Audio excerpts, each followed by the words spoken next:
بسم اللہ الرحمن الرحیم نحمدہ ونصلی علی رسولہ الکریم اما بعد۔ احباب گرامی، آج ہمارا سیرت النبی صلی اللہ علیہ وسلم کورس کا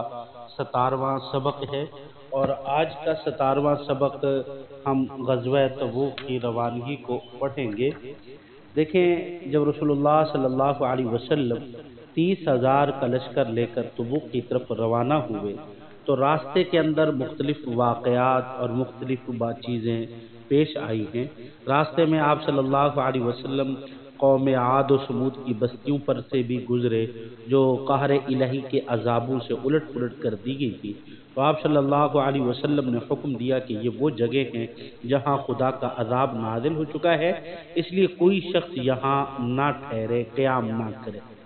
بلکہ تیزی کے ساتھ یہاں سے لوگ سفر کریں تاکہ ان عذاب کی وادیوں سے جلد بہر نکل جائیں، اور یہاں کوئی پانی نہ پیے، نہ کسی کوئی کام وغیرہ کرے۔ اور رسول اللہ صلی اللہ علیہ وسلم کے راستے میں چند معجزات۔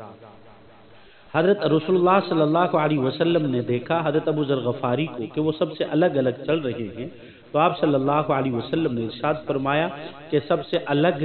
ہی چلیں گے اور الگ ہی زندگی گزاریں گے اور الگ ہی وفات پائیں گے۔ اور پھر ایسا ہی ہوا کہ حضرت عثمان غنی رضی اللہ تعالی عنہ نے اپنے دور خلافت میں ان کو حکم دے دیا کہ آپ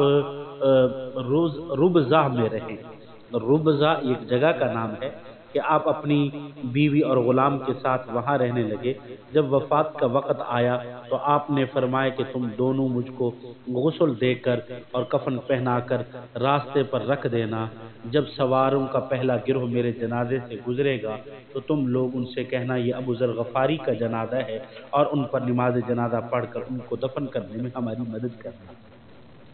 تو سب سے پہلا قافلہ جو وہاں سے گزرا وہ حضرت عبداللہ بن مسعود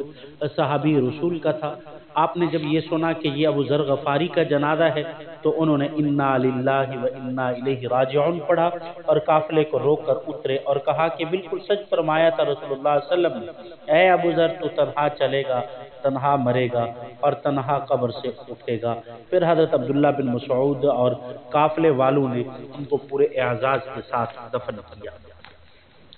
اور آگے ایک منزل پر رسول اللہ صلی اللہ علیہ وسلم کی ایک اونٹنی کہیں چلی گئی تھی، لوگ اس کو تلاش کرتے رہے اور پھرتے رہے، نہ ملی۔ ایک منافق جس کا نام زید بن